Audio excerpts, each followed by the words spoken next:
Welcome to the Future Christian Podcast, your source for insights and ideas on how to lead your church into the 21st century. At the Future Christian Podcast, we talk to pastors, authors, and other faith leaders for helpful advice and practical wisdom to help you and your community of faith walk boldly into the future. Now, here's your host, Lauren Richmond Jr. Welcome to the Future Christian Podcast. Today we're welcoming Jonathan Foster. Jonathan is the partner of one, father of three, author, podcaster, lowercase t theologian with some degrees, founder of lovehaiti.org, and a lover of mountains, and Colorado School of Mines, and in general, a solvum probler extraordinaire. Find out more at jonathanfosteronline.com. Let's welcome Jonathan to the show.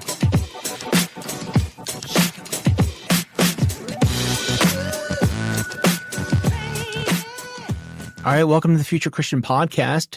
This is Lauren Richmond Jr., and today I'm pleased to be welcoming Jonathan Foster to the show. Hey, and welcome.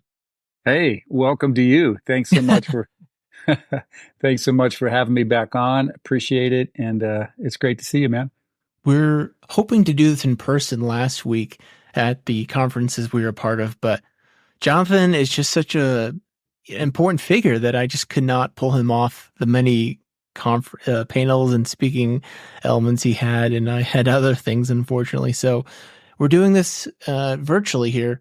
So appreciate your time and making some time to have this conversation.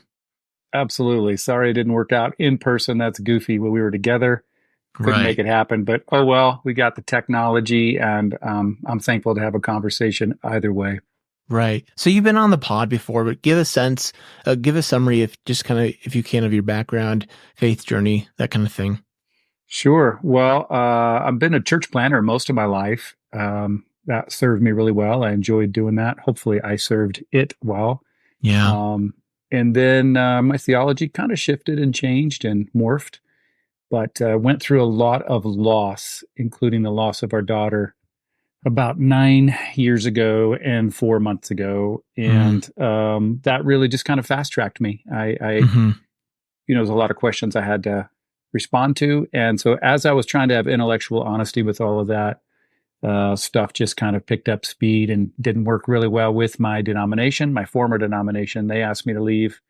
And so that's been a really interesting journey, and it's really absurd, but I'm also quite grateful for it. I'm thankful for where I came from. I'm not bitter towards them. I think it was silly, but I'm also thankful. And then I got a partner of 34 years, and we have a couple boys who are now in their 20s and have kind of grown up in all of this shifting, changing stuff. So that's been fun and meaningful to process it with them. And I'm an author and a podcaster, and I run a nonprofit down in Haiti. And I'm involved in way too many things. Yeah, the big fancy title for Jonathan Foster's podcast. Here, give it to us. What? What is it? Jonathan Foster, right? Jonathan_Foster? The podcast. That's the big fancy name, right? Yeah, that's my big fancy name, Jonathan_Foster, because all the cool names like Future Christian were taken. And what are you going to do, man? So I just went with it. Yeah. What's a spiritual practice that's been meaningful for you of late? Probably the most important spiritual practice for me over the last, really my whole life, but certainly the last 9 to 10 years has been getting out, hiking when I'm out in your part of the country. I can call it hike when I'm in Kansas City, but you know, it's kind of embarrassing. It's really more of a walk or a run. A walk on gravel. That's right. We have some nice parks here, but not a lot of incline or decline. So getting out and doing that has probably been the most important thing. I often think about exercise as a way to exorcise the stuff I got going on inside of me. And the physiological and the spiritual, as you know, are all entangled. And so there's no delineating between the two. So it's a really important time for me. Man, I know that. Yesterday, I came home just really exhausted from mental and physical grind this week, but I got on the treadmill and just kept going because I was like, oh, I'm exhausted, but this feels good. Yep. Yeah, that's how that works. Yep, for sure. Yeah. Well, I wanted to bring Jonathan on the show because Jonathan is a part of this pretty recent formation of a clergy network called Open Table Network. And as I understand it, it's kind of a new credentialing source. Is that fair to say? We're not sure what to call it. It's opentable.network. It's funny. We started it together, myself and my friend Dana Hicks, and also Jennifer Miles and Guy Taylor. And so the four of us were all kind of in similar positions. Jennifer and Guy more coming from chaplaincy and needing to be reordained, recredentialed for their positions, but also wanting to do it in a place that was affirming. Both Dana and I having been very much moved out of our former places because we were trying to be affirming to the LGBTQ plus community. So, yeah, sometime in 23, we said, well, what? Maybe we just need to start something for us and invite others. And so it's grown from there. And it is a place to be credentialed, to be licensed if you want.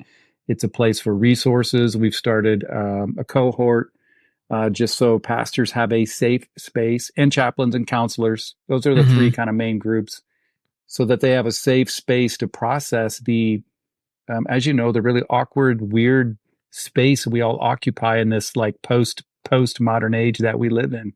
Yeah. I wanted to talk to you, and I had Jonathan, I'm saying that weird. I want to talk to Jonathan today on the show just because I think this is such an interesting development, kind of in light of what you even just said, our context in postmodernity, when we think about the decline of institutions. So this is kind of going to be a wide-ranging conversation. So I hope it'll make sense to you and for our listeners, Jonathan. You kind of share that the big impetus, it sounds like, was folks who've been to use, a strong word like excommunicated, whether intentionally or implicitly, from their faith tradition. As this thing has begun to take shape, like, what are the primary folks? Is it folks who no longer fit in their faith tradition? Like, what are the primary folks who are coming to this network? Sure, it's very interesting because I think that theologically there are deeper issues than just the queer affirming issue, but that has become kind of the flashpoint, and so I would say we're brand new. I mean, we're only a few months old, and there's maybe 30 or 40 people kind of connected. There's maybe at this point only like 15, maybe 20. I'm not even sure licensed through it. But I think, as far as I know, everyone, like, that's the main thing, that they either were, officially excluded from their former theological, ecclesiological space, or we'll put it this way, they knew their time was coming. I mean, they just, you saw the writing on the wall, and so they're coming because of that. But, to me, there are that affirming queer theology stuff really just stems from, as far as I'm concerned, like a posture of love, a posture of uncontrolling, non-binary, non-violent, non-scapegoating, uncontrolling love. And so for me, that's really the deeper issue. But a lot of people find themselves here because the other, it gets so much news and so much traction. Yeah. So practically speaking, if I can ask, like, what was the formation look like? Did you all just like form a nonprofit and register as a church type thing? Basically, yes. It's funny because I just talked to a new friend. Her name's Elle Pike. She's from Canada, and they're doing something very similar. They started probably about 2 years ago, but we had to laugh because she's taken 2 years to do study groups. She's been meeting with people around the country, up north, as it were, and just now is getting going on their nonprofit. And I do think the Canadian process for nonprofiting is a longer process anyhow. And after we talked a little bit, I just laughed. I said, well, we typical Americans, we did the opposite. We immediately formed a 501c3, and we pulled, fortunately, Guy was really capable, and Jennifer as well, and had some resources together to be able to credential, and some really nice processes for people to walk through that. though I should say, side note for anyone listening who might be interested, like we really take serious if people have had a lot of experience in ministry. So we're not particularly interested if someone has spent a few years in another space to have to make them jump through a bunch of hoops. But Well, let's talk about anyhow, that. Yeah, go ahead.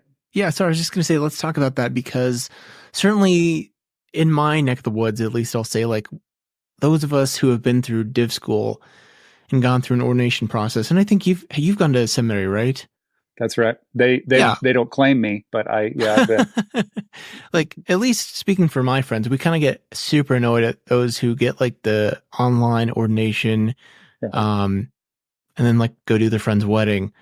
So Right. I don't think you guys want to do like that kind of thing, or at least I'll say I hope not. But what's kind of like is there some like guiding principles, some shared theology, that sort of thing that really provides some cohesion?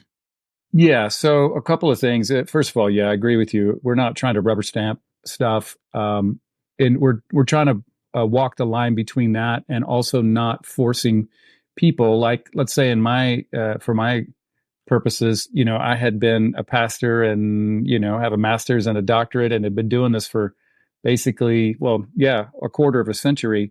Mm-hmm.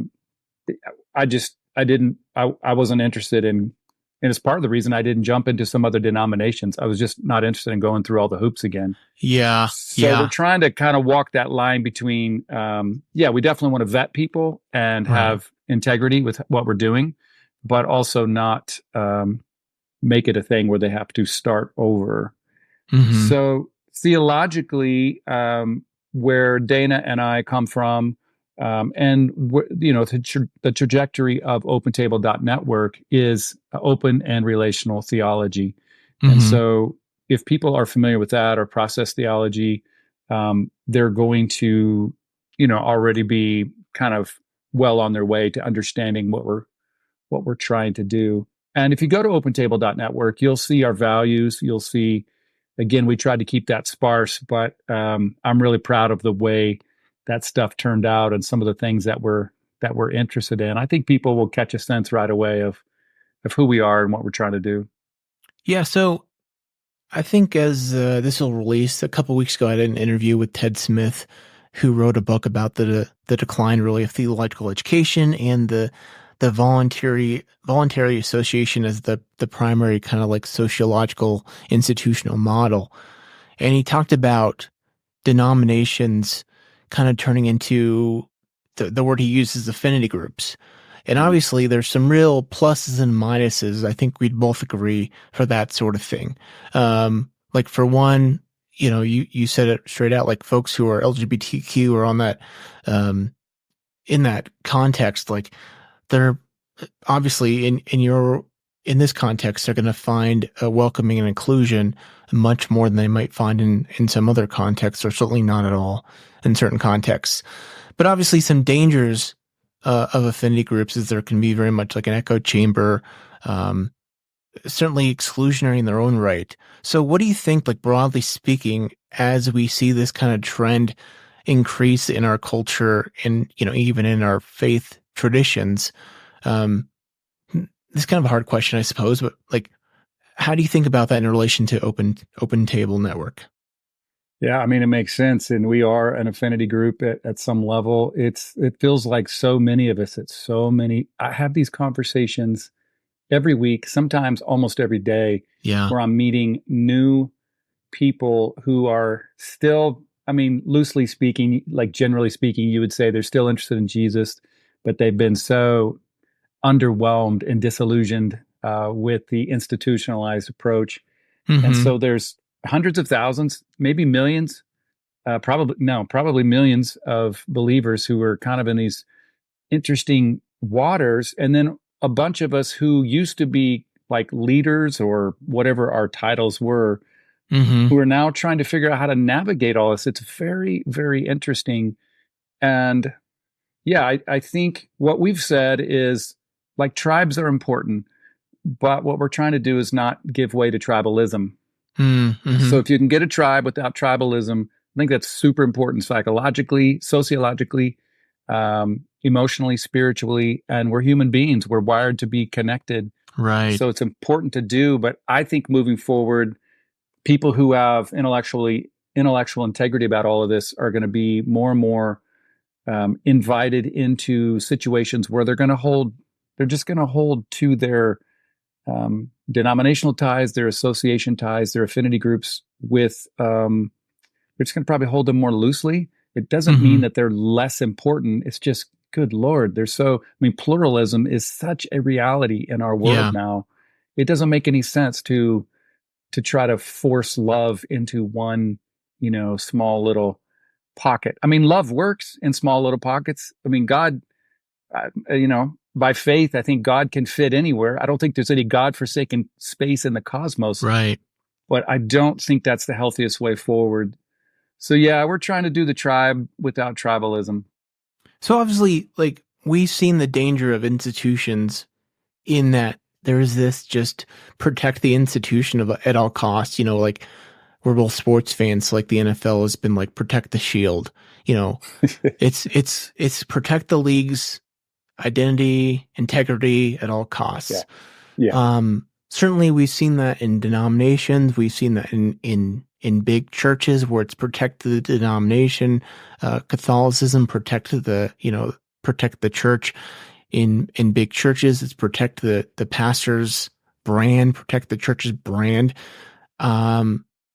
Conversely though, again, I'm thinking about this sociologically, there does need to be some level of commitment or covenanting or stickiness to keep people together. So how do you see, you can answer this kind of how you want to, whether it's from an open table perspective, from thinking about groups of believers organizing in the future. What do you think is going to be necessary to kind of maintain that, what I think is an important balance, not leaning too far the other?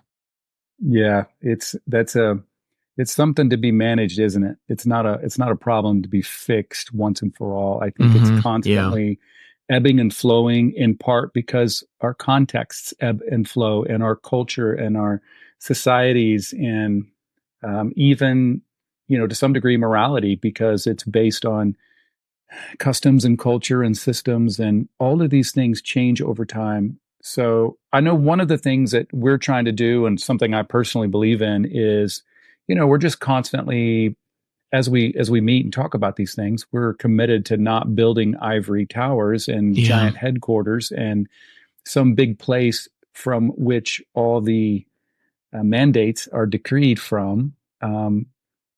Instead of that approach, we're trying to say things like, we are here to empower local missional communities. So basically, if you've got an idea that's working or something you want to do, we're going to try to get behind you rather than the other way around. And that was always, I know I won't be the only one who feels this way. As there were good things about the denomination I was part of, but there was always a sense. I said, even when I was a 20-something and I didn't know anything, I was always like, it's just weird how it feels like the pastors exist for the benefit of the denomination. It should freaking be the other way around. It should not be that way. And so yeah, we're just trying to keep that in mind. And I think moving forward in general, no matter what group you're part of, because it's the local missional things that really wind up making so much of the difference. Kind of like politics, we get all wound up about who's going to be the next president. Meanwhile, I don't know what the percentage is, but there's a high percentage of, it's never even going to matter whether Trump or Biden is, for me personally, is the next president. It's about, state legislation and local and community. So I think keeping that in mind, whatever happens, is really important. Yeah, I'm glad you made that point about, I think some of the clergy I know would agree, who work in some contexts. So I'm thinking, as someone who grew up independent in an independent Baptist tradition where there was no formal denominational ties, there was very loose networks. And then again, I currently am ordained in a mainline tradition that is pretty rigid, pretty organized, and certainly other mainline traditions are even more so, with higher barriers of entry and higher regulations. Certainly, certainly we've talked about some of the negatives of denominations and institutions. Certainly one positive, I think, would be kind of accountability and you just kind of keep an eye on folks. Like I'm thinking about one of the real problems in when we think about like the SBC, Southern Baptist, like they're a denomination, but they're not very top down, obviously, right? At least as I understand it. So certainly there's that big kind of scandal where they're just churches were just kind of turn a blind eye to offenders and passing the buck along, where with a more top heavy approach, I mean, I say it won't work, but it obviously happened within Catholicism. But theoretically, right? Theoretically, the system is supposed to kind of keep those things from happening. So what do you think the dangers are? Not necessarily just within open table, but in these kind of looser structures, like whether it be certainly harm is one way, but theological. I purity don't love the word, but I think you can get a sense of what I'm saying, right? Theological cohesion, maybe we'll say it that way. Yeah, it's almost like pick your poison, man. Right. If you're going to do ministry in the postmodern age that we live in, which is how I kind of reference it, you're going to have a tribe, and you don't have to. You can go out and do your own thing, but there are lots of, like we said, positive things associated with it. By the way, there may be a pension associated with it, a paycheck or something like that. Those were the good old days, weren't they? Yeah. And what I used to always say when I was church planting was, when I was a part of the Church of the Nazarene, was, we're doctrinally and fiscally accountable to these people, which I always thought, especially as a church plant, when you're starting with nothing, was a really healthy thing. And in theory it is, until the doctrine gets all skewed, and even the finances at times can get skewed. So it is not an easy, there's no one fix. It's not an easy thing. Open table, I feel good about it in the sense that I can tell you this, it has never been my dream to start a denomination or an association or whatever the heck we call ourselves. That was never a part of my 5-year, 20-year plan. It's just emerged because there's obviously such a need for it. And we're in such an, again, awkward, interesting phase. And so here we are, me and my colleagues, and, we have some experience. We've been around. We've got a few intelligent things to say. We've also got a lot of unintelligent things to say. So we just thought, well, we're going to put this together and see if we can help people. But yeah, you're asking great questions, because there are no perfect answers to this for sure. Well, I think what I'm hearing from you, and this is a position that I've been coming to more and more late, is so much as I try to live according to is just trying to hold this tension between two things. And obviously, like, it's easy to get pulled in one direction or another. And I hear a lot of that in what you're saying. I think so. I think that's the way to live life personally. I think that's the way more and more people are living life. All of our institutions, whether they're economic, political, religious, national, military, they're full of cracks and crevices. Actually, they always have been. Right. It's just because of probably because of the internet, because of the fact that we get news, up to the second news, and we see problems everywhere. It's just in our face. So we're just aware of it more than ever. And I started to say dangerous time. I don't like that word because there's also a lot of potential. It's just a very interesting, potentially good, potentially bad time. And so for folks out there, men or women who have, or people who are in some kind of non-binary state there too, I should say, who have felt a call and an invitation to be, again, a pastor or a counselor, a spiritual director, a leader, a chaplain.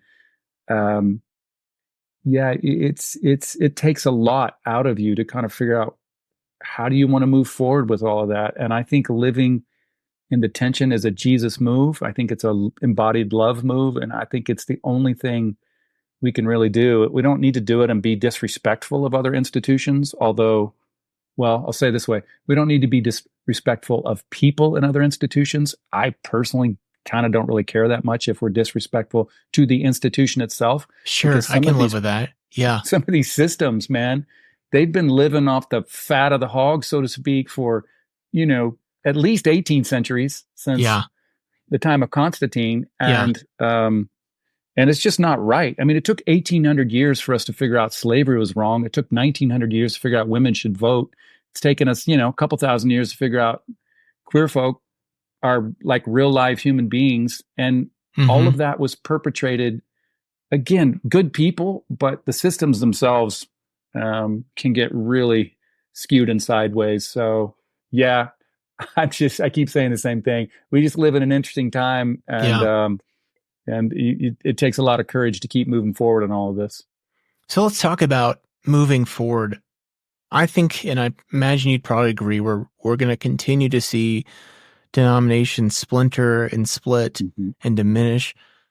I mean, I think, frankly, that's going to be a big draw for like your open table. What do you think? I mean, do you think this is a trend? Do you think you're kind of ahead of the curve? What do you see? Well, I always try to get ahead of the curve, but it seems like I never quite am. But it seems like I get hit by the curveball. Yeah. No, I totally agree.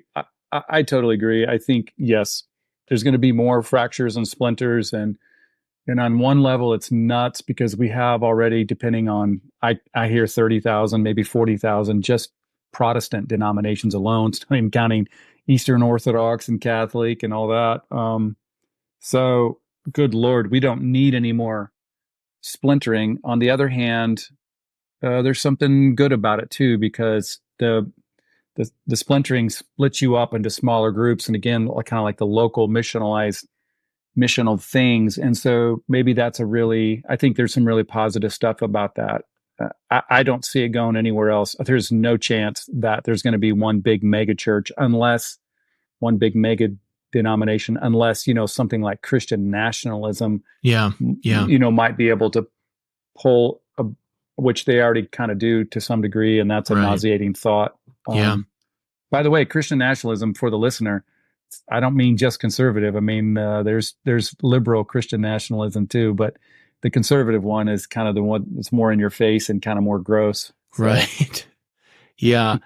I want to say one more point on this too. Like, I'm thinking about, like, in my conversation with Carol Howard and also with Ted Smith, the point came up about how, especially with some denominations, and you kind of alluded to this, like, there's so many hoops to jump through that as the pastor as a profession becomes more and more, or I should say less and less financially sustainable, I do think it's important for us to have credentialing, to use that word, ordaining models that don't require an MDiv or don't require seminary debt. So I think that's another reason why your model is intriguing, because I think it's going to be important, to have other models or avenues to some kind of ministry credentialing that aren't going to require,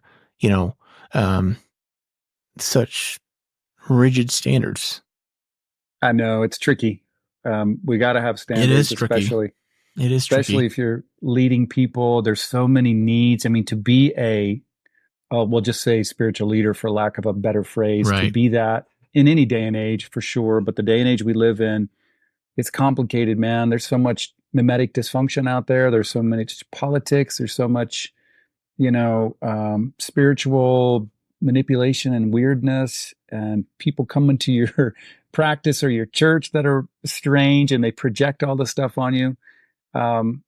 Not to mention, like, you got to have ways to figure out how to read your sacred text, in our case, the Bible. And if you don't have some education, we'd all love to say, well, love will just lead us. But as you and I both know, there's some really complicated stuff. So yeah, just trying to walk that line between encouraging education, but not incurring all this debt, figuring out ways to stay educated and not have to do kind of the traditional route, which is what you're saying that people have done and have put them in a really tough position financially. So yeah, it's interesting. Whoever's listening to this is probably like, are these guys going to make up their mind? Like they're talking all over the place, like on both sides. And I think that's really the case. Right. Like we're trying to acknowledge like the complexity of this and like, like as those words were coming out of my mouth, I'm like, oh man, but I do really value theological education. I do really value like rigid, ethics and ethical guidelines, but also, it's a both and tension thing. Like I think that has been the theme of this conversation. Absolutely. I mean, one good thing is we live now in this time period, obviously, with the internet and so many resources. I mean, this is unprecedented in the history of humanity. So, people can get educated now in ways that, if they wanted to, could be a lot less expensive in the past. Part of the problem is, do we recognize, those people? Do we recognize, for example, and that's part of the reason why at opentable.network, we're not making people who've pastored for 20 years jump through a bunch of hoops, because we want to recognize the fact that experience, that counts for something. It means something that you can't get in a seminary classroom or, from a traditional thing. So it's just I'll muddy the waters even more by saying that there's got to be ways moving forward where we can informally formalize the way someone can learn theologically, psychologically, emotionally. And we're kind of open to those things at Open Table. We're trying to play catch up with a lot of it, but I think that's a really interesting discussion. Yeah, it is. I want to shift the conversation because I feel like we could stay in these muddy waters forever, but I want to shift the conversation towards, I think, a subplot or a sub-theme of this. And that's to grief. And it's even hard to talk about, I think. And you're well acquainted with grief. You have a book you wrote on grief. You mentioned the loss of your daughter and how that shaped your family's life. I'm thinking about this as I wrestle with my own grief, just thinking about my own professional career in ministry, or it seems like a lack thereof moving forward. I think about folks like yourself who committed so many years to a denomination or a tradition only to find themselves at odds or even actively, transitioned out of those traditions or churches or what have you. Have you encountered such a situation at an Open Table? Whether you want to speak to this personally or professionally, share more about that if you would. Yeah, thank you for asking, and thank you for asking it in that way, because Lauren, I think that is a big piece of what is going on across the country. I mean, it's not like I travel a lot, but I'm in and out, and I talk to quite a few people in a lot of different situations. And I would say one of the on the short list of common denominators that is connecting a lot of American Christian, spiritual sojourners at this point is this idea of grief. It's the idea that this thing just did not go like we thought it was going to go. Right. The dream of whatever that church was, or that pastorate was, or even if you haven't been a pastor, especially when you get to be my age. I'm a little bit older than you, but I'm in my 50s. I'm a grandpa now, by the way. Got a 2-month-old granddaughter. Did I show you a picture last week of my granddaughter? I don't know. We'll have to do it here when we're done. I probably should have. Yeah. But when you get to be my age, it's funny. My partner and I, we talk all the time. She was just saying something about this the other night, but how, when you've been serving in the church for lots of years and you get to be our age, you're like, everyone's pretty much done. They're like, they're so tired. They've been through so many battles. Yeah. And then you add on top of all the craziness that's happened in our world over the last, 10, 20 years. And then if you add any personal stuff like she and I have been through, you just realize that life is like, you go from one expectation to the next. And it's very frustrating. So I think a lot of people are grieving. They're grieving the loss. And you don't have to have been, I hope you haven't been someone like me who's lost a kid. You may have lost a marriage, or it just may have been death of a dream, or death of the way you thought things were going to go. What is interesting is, well, there's a lot of things, but essentially Jesus said, this whole dealing with loss thing, it's a prerequisite for joy. Because he said, blessed are those who mourn. So maybe, again, back to the theme we already kind of talked about, maybe we're living in a day and age when it's both deeply troubling and problematic and hurtful, but also deeply replete, full of the possibility of blessing. Because if we can just, like, there's this fine line between, what do I want to say? Fine line between like complaining about something. And I'm hesitant about that because I think there are times when you complain, and trust me, having been through what we've been through, I've complained a few days, but there's a fine line between that and lament, mourning, and also nihilism. And by the way, not to plug my book, but Indigo, The Color of Grief really is an attempt at one level to try to be intellectually honest. Sorry, I think that's a fourth or fifth time I said that phrase. No, it's fine. It's trying to be honest with how you can go really hard one way or the other. Like when you go through loss, you can really double down on the old, like if you're a Christian, you can double down on the old, maybe holiness codes or, behavioral modification and go really lean hard into God's control. Or you can go crazy the other way and nihilistic and say, there is no God. And I can have a measure of respect for both. I probably have maybe a little more respect for the latter than the former, but it feels like living in the tension between the two is where you kind of have to be. And we're just not great at that. Our institutions haven't conditioned us to do that, but I can't blame it all in the institutions because personally, it's just not what I signed up for with life. I was looking for more black and white, kind of really, really, really positive answers versus all this gray. But yeah, I think you're right to frame it in a perspective of grief, because I think a lot of people are struggling with that. And I think what makes this so hard, if I can be honest, is like as clergy, we're the trained caregiver in most contexts that we're in, A, and then B, because our profession tends to be tied to our spiritual community. When we leave that profession, we tend to leave that spiritual community.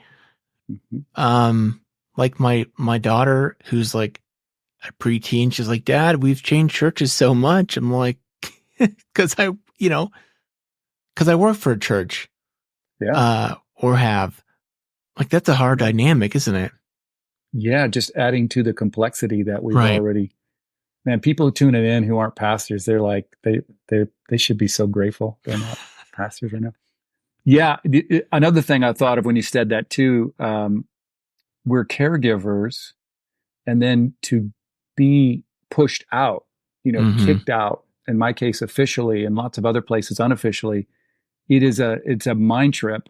We're also lots of us are kind of like, when you're clergy, you play like a meaning making role in your little community. So when bad things happen, you help people make meaning. Right. But what's crazy is when bad things happen, like if it's bad enough, like for example, in my situation, my entire meaning making system, just kind of fell apart. Right. So now I was trying to create meaning in the middle of chaos. Right. And the poor people who had to come to my church, I mean, I say poor people, some of them were really, really great and learned a lot. That's a whole interesting dynamic too. And I think a lot of meaning-making clergy types, counselor, chaplain types are in that position. Their lives personally are being unwound, sometimes in really beautiful, but the beauty is always attached to the dark, really bad stuff too. And so to navigate all that at the same time you're trying to create meaning for others, holy smoke, what a trip that is. Man, this is tough stuff, but I think good stuff, and I hope it's resonating with the listeners. Let me ask you one more question here before we move on. So again, I'm going to refer back to my current conversation with Ted Smith, and he talked about the model of like a chaplain as being a really kind of like future model because it kind of signifies you as like a spiritual leader, but not necessarily tied to a institution, like a pastor's, doesn't have to be, but is often tied to a church, often a specific church, where our chaplain, for instance, the hospital chaplain, even a corporate chaplain may or may not work for that actual institution. Do you see, have you thought about like how Open Table might be a part of that, or what that kind of model even might look like, of a spiritual leader, not necessarily tied to an institution? Yeah, that's very interesting. I don't know if I've formally thought through that. Informally, I think so, because it's kind of my world and your world too. We kind Right. of are in it all the time. Yeah. Some of it is like your response to like, well, what kind of title do you want, and what is the connotation of that title? Right, because I think, I want to yeah, call myself a pastor because I think pastorally, and I care for people pastorally, but pastors are by and large connected, like they're seen as being connected to a church in a leadership role, and that's not where I am right now. right. I think this speaks to the need for expanded imagination around our language. Yeah, yeah, And language is, it's important. We got to have it, obviously. It's fundamental to who we are, but we just get so locked into certain things. So while we're expanding our theological paradigms and perspectives and imagination, the language is all a part of it too. I agree. Like, it's funny. I've been a pastor most of my life. I still do pastoral things. I still talk to people every single day. People text me or email me, message me. By the way, you can't Facebook me right now because Facebook just suspended my account. So oh that's man, pretty interesting. Yeah. But I'm not really a pastor. Like chaplain, I totally agree with what Ted and what you're saying. I think, but also that word to me, the connotation, and it's probably just my own stuff. It's probably a great word, but it seems passive in some sense. yeah, Some senses. yeah. I think that's a I don't fair. like that. Yeah, But then again, I don't need an aggressive, like, I used to right. be part of a pretty relatively evangelical church planning network that, in retrospect, now that I have some years behind me, I realize was really informed more by competitive American exceptionalism and toxic masculinity than it is anything else. So if I had to choose between passive and that, I'd go passive. Boy, I'm trying to come up with a name. I saw something today where the guy said he was get this, he said he was a solvum probler. hmm. A solvum probler. Mm-hmm. And I thought, How do you spell yeah, that then? solvum, SOLVEM, probler, PROBLER. Oh, I was thinking that was like SOUL, like solve them Well, problem. could be, but it's a takeoff, obviously, problem solver. He's a solvum probler.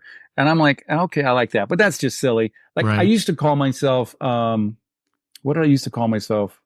Oh, the most recent church plant, I called myself lead follower. Mm-hmm. For 10 years, I did that. And that always led to interesting discussions. Before that, I was spiritual environmentalist at the church plant before that. Yeah. So I'm always playing with that, trying to figure out what these words mean and trying to break out of the stereotypical molds of what these things mean. But the greater point is plurality is a reality in our world. We need lots of people in all different walks of life who are feeling esteemed by their tribes, also feeling self-esteemed, feeling esteemed by God and love, to step forward and to lead. As much as I have a conflicted relationship with the word lead or leadership, but that stuff's really important. And so we all just need to step up and try to figure out how to create those spaces and those names and those titles. Boy, it goes back to our theme of earlier, holding that tension, holding that balance between the two, right? Yep. Well, absolutely. Usually I build on a break here, but I kind of want to just stay with this momentum and ask you this silly question, Jonathan. Okay. Because, like, you are, in some ways, like the highest level denominational official I've ever interviewed. That's really funny, man, and really sad. No, and I'm actually hoping to get my denominational lead person on here soon, but I'm kind of being loose with the term denomination, and I guess that's what I'm making a play on words here, is that you're co-founder of the denomination, so you're like co-president of the denomination. So this is the question. If you expanded your influence and you were, some might call it a pope for a day, what would you want to do with that influence for a day? Yeah, well, first of all, it's pretty funny. When we started this thing, I told my friend Dana, I'll help however, but I wasn't going to be the president. So he's the president on the papers. So he's the official guy. Um, I'm helping him. I just say that to make sure if Dana listens to this, that he knows that I have Sure. absolved myself of all responsibility. Yeah. That's pretty funny. What would I want to do for the day? It would have to be something around like just helping people reapproach the concept of love.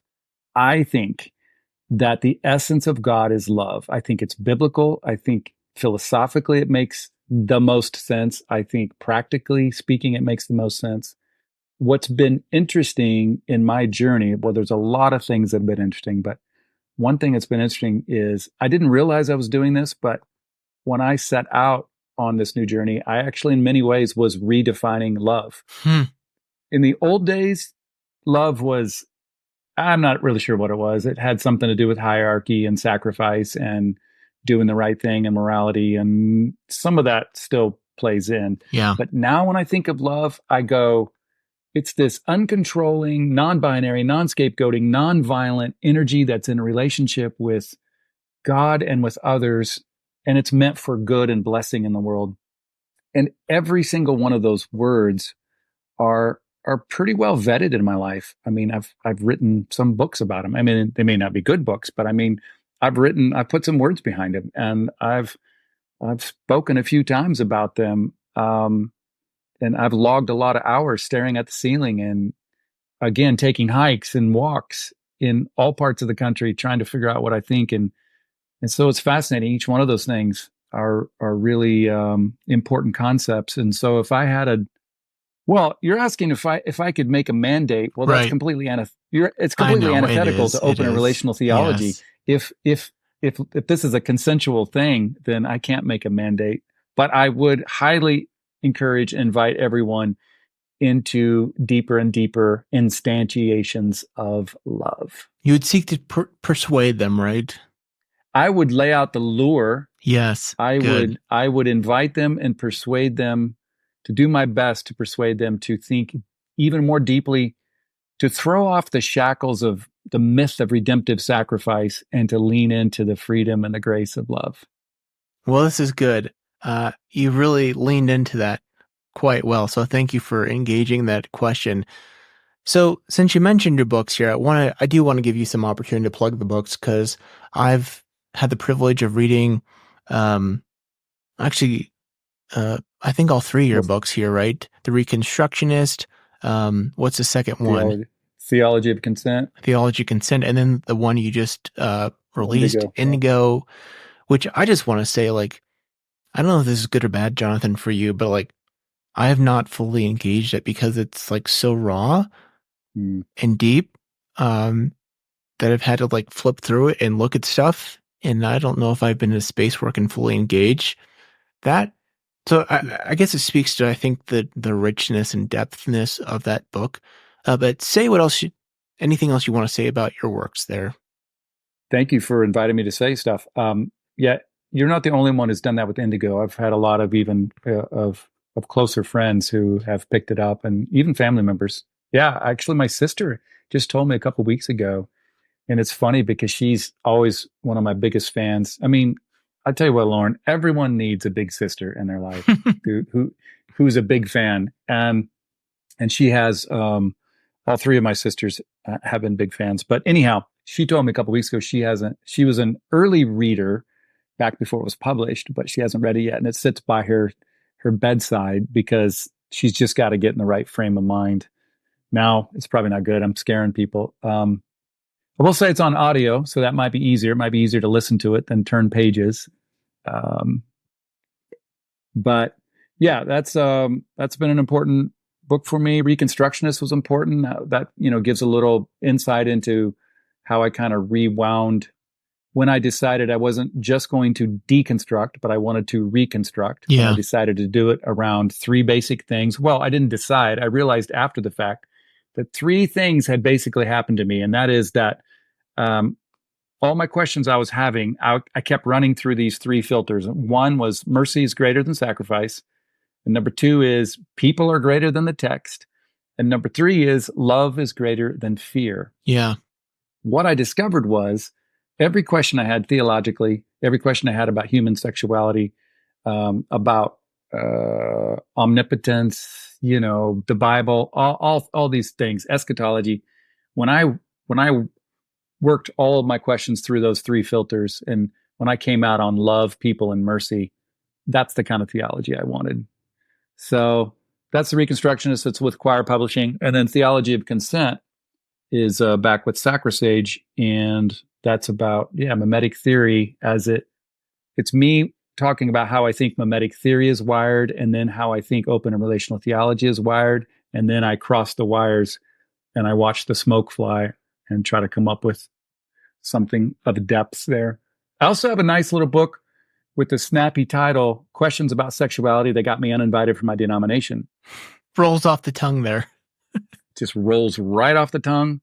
There's so many words on the cover, you can't even quite fit it on the cover. But yeah, so thanks for asking about the books. Yeah, and I'll just give a plug. I know we're running long here, but like the Reconstructionist, what is it? Mercy over sacrifice, love over text. What's the third one again? People are greater than the text. Oh, people. Mercy is greater than sacrifice, and love is greater than fear. Oh, yeah, love's greater. I think those are really, really solid foundational pieces. And hopefully, I don't think I'm misrepresenting you having read the book. Like, you're not like throwing out sacrifice or the text or fear.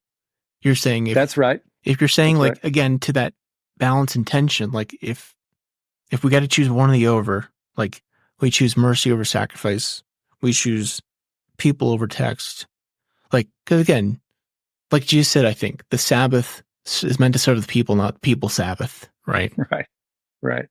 No, it's a really important point. Like even with sacrifice, what it required me to do, and I show my work in theology of consent on this. It required me to go back and to think in terms of, well, okay, some sacrifice is good. Like there's altruistic sacrifice. There's giving your life away. But what it boiled down to, the long and short of it was consent became the thing for me. I was like, oh, agency, empowerment, individual, like consent, like God's not forcing anybody to sacrifice, but love will invite you. And when you're invited and you consent to it, it'll take you down an interesting journey. But if you don't, love's not going to forsake you. So it's that kind of stuff. And you're right. I'm not trying to disregard all the other stuff. I'm just saying, oh no, there's a healthier way to work through these things. Yeah. Well, this is good stuff. We got to get going here. So how can people connect with you? Give your website. That's the thing. Sure. Thanks. JonathanFosterOnline.com is the website. They can go there, find out about the books. They can sign up for my Substack newsletter. They can find out about the work we're doing in Haiti, and any number of things they can find out there. And the super titled podcast, Jonathan_Foster. That's right. They can find out about Jonathan_Foster podcast with the coolest probably name in the history of all podcasts. Well, I really appreciate your time and the conversation. Always leave folks with a word of peace. So may God's peace be with you. Thank you. Thanks for joining us on the Future Christian Podcast. To learn more about Lauren or the podcast, visit future-christian.com. One more thing before you go. Do us a favor and subscribe to the podcast. And if you're feeling especially generous, leave a review. It really helps us get the word out to more people about the podcast. The Future Christian Podcast is a production of Torn Curtain Arts and Resonate Media. Our episodes were mixed by Danny Burton, and the production support is provided by Paul Romig-Levitt. Thanks, and go in peace.